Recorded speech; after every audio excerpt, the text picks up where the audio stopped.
Copyright, intellectual property rights, have affected me quite significantly. I have quite a number of pictures with a stock photo house or a stock image library since 1994, so almost 20 years now, and it's been a significant part of my income stream.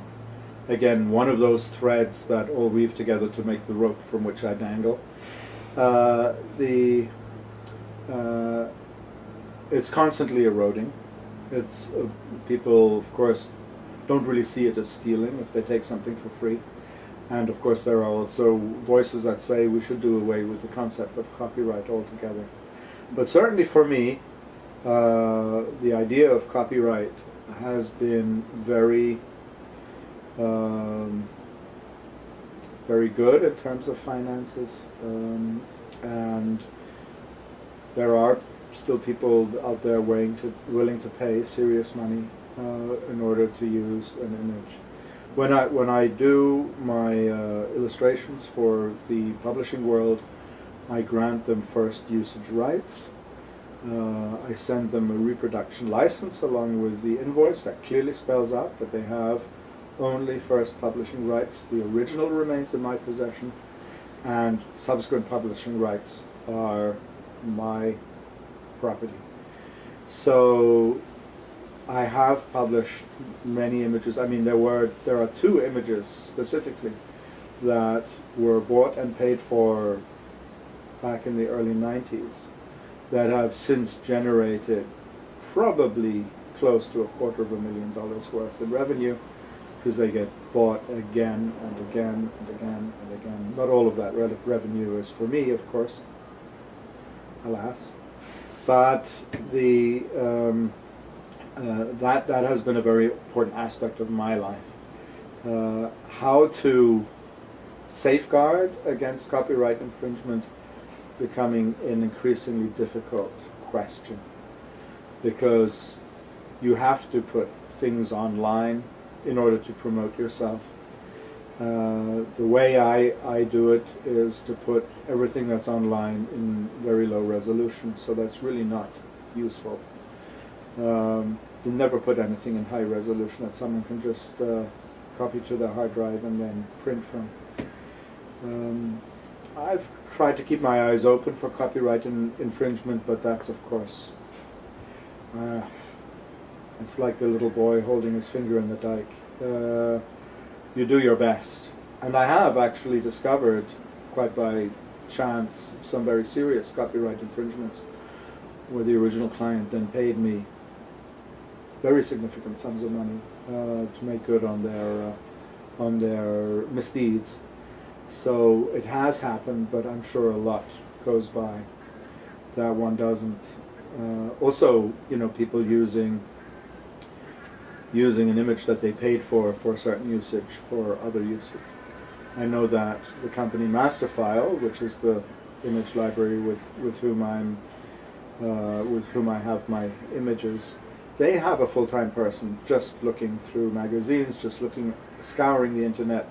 They may even have more than one person now. The last I spoke to them, this person brought to the company about $600,000 in infringement penalties from various clients who had used or not clients who had used the images without permission. Something certainly to be aware of, something to be educated about. Sending out the reproduction license with the invoice goes a long way to reinforcing that, to clarifying that. I've had people buy originals off me and then assume that they have the right to publish them, which is not the case. And I have had people use images for more than they paid for. And then, of course, you have to enter a negotiation with them. Try to avoid going to any kind of court of law, because, as Danny DeVito said in The Wars of the Roses, there is no winning, there are only degrees of losing. So if one can do a mediated and negotiated settlement, that's always better. I don't believe I have any unique social or ethical beliefs. I just have the standard variety. which can be boiled down to a single sentence: do unto others as you would have them do unto you. Everything else follows from that, and I try to act the same way in my professional dealings as I would in my personal life. I don't see any distinction. So always be good and kind, and but at the same time be vigilant. Don't be a pushover. Don't be a flake, if that's possible. For some people, it's harder than for others. 3 important factors that I could pass on. I mean, it depends a lot on what kind of art you're doing, whether you're working for the fine art market or whether you're working, as I am, in a field that some people wouldn't even consider art, more a kind of a craft or a sort of a related field. But if we're talking about graphic design, illustration, and those various other related fields or adjacent fields such as murals and sort of applied arts in general, I would say certainly, as in any other business, customer care is very important. Try to exceed customers' expectations within reason, again, without being a pushover. So there are 2 things really. Number 2 is keep your boundaries. Don't forget that it's a business relationship. Don't be so overjoyed that a client has given you a big job that you give them the farm. It is still a business relationship. Be aware of what you are worth. So that would be number 2. Guard your boundaries. So number 1 is exceed expectations. Client happy. A happy client is more likely to be a repeat client. And these days I actually rely mostly, not entirely, on word of mouth. The other factor is my online presence, which has generated a lot of business. But word of mouth is very important, and happy customers are going to make word of mouth propaganda for you. So number 2 is, don't forget that it's a business relationship. They may be friends, and some of my clients are good friends. Still business relationships. Put it in writing. That leads me to number 3. Don't make assumptions.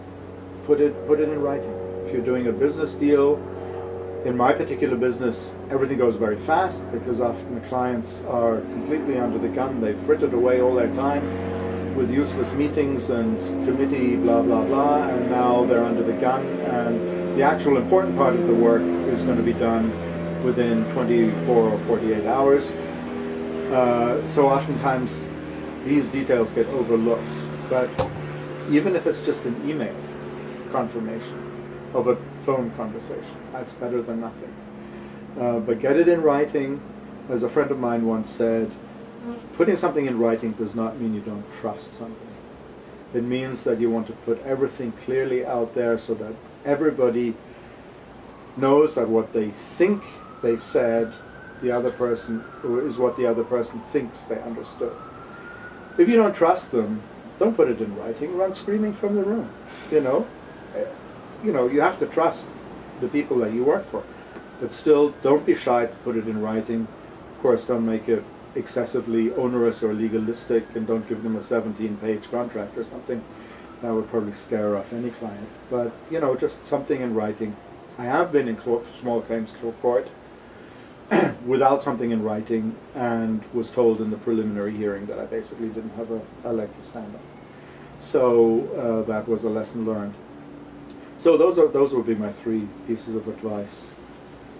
Take very good care of your clients. I have always made it my prime rule is that assignments get handed in on time no matter what. My personal life may, go on the back burner for a bit. I may have to burn the midnight oil, but I deliver on time, and then I try to go and above and beyond. The client is looking for one concept, I will maybe suggest the second concept, which I think is maybe different or possibly even superior. Sometimes I'll deliver if it seems appropriate. I mean, when I say deliver, I mean deliver product myself, actually drive it over to the client.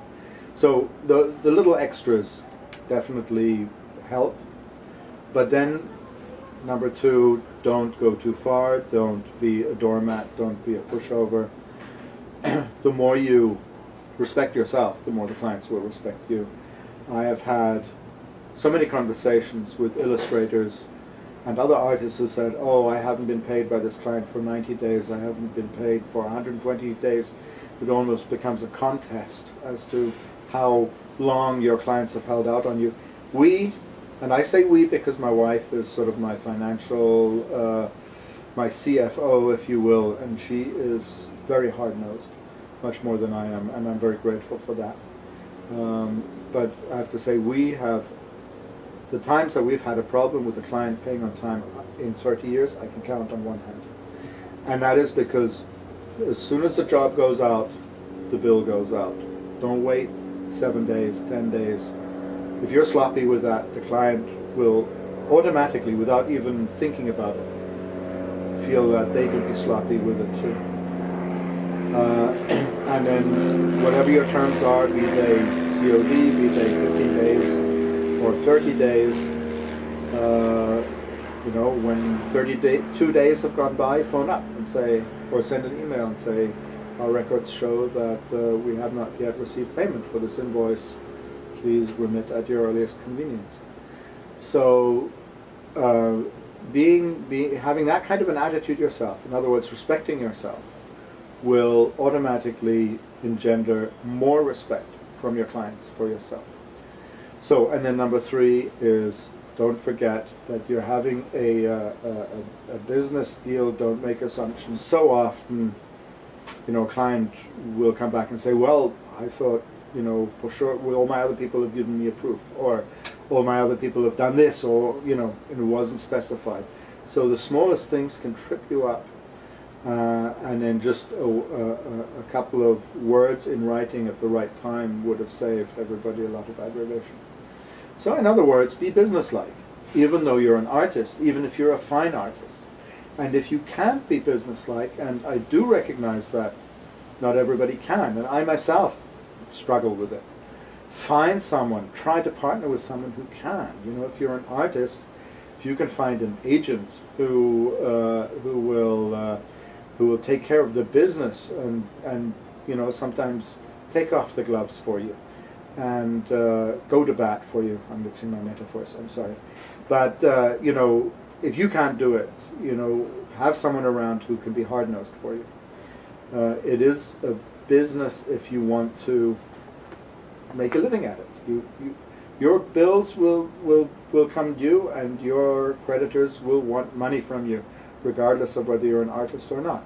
So you need to have the same attitude. And I know it's easier said than done. Believe me, I know. But I think it's very important. And that's something that people in the pursuit of their art is so easy to neglect. Because it's not as much fun as making art.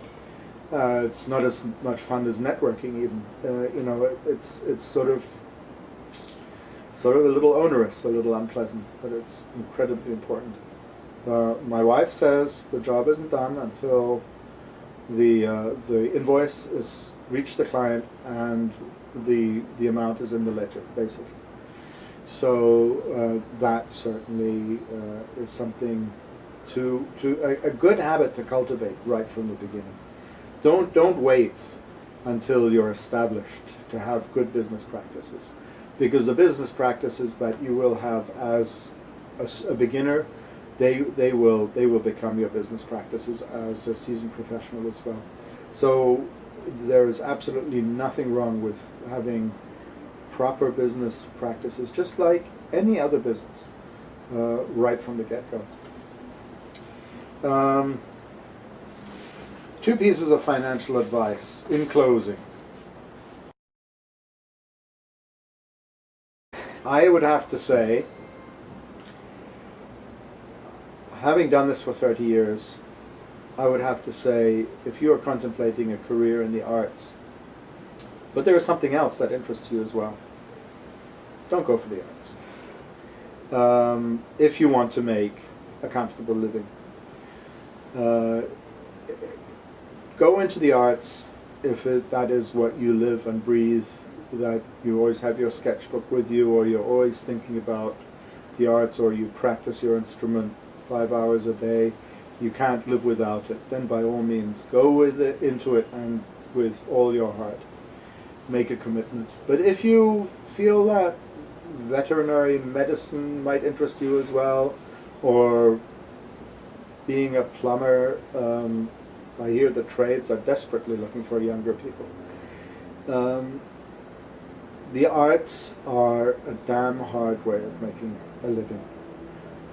And again, coming back to my earlier point, when you're 18, you might think it's fine to couch surf or to rough it or to live in a garret and basically make very little stretch a very long way. Once you hit 55, your outlook will likely change. I can pretty much guarantee you that. So bear that in mind. However, if you do want to go into the arts and you want to make as good a living at it as possible, cultivate some business savvy, some money savvy. Don't think that because you're an artist you have to be laissez-faire with your money, or sloppy or flaky. And be flexible. You will likely have several income streams in your life.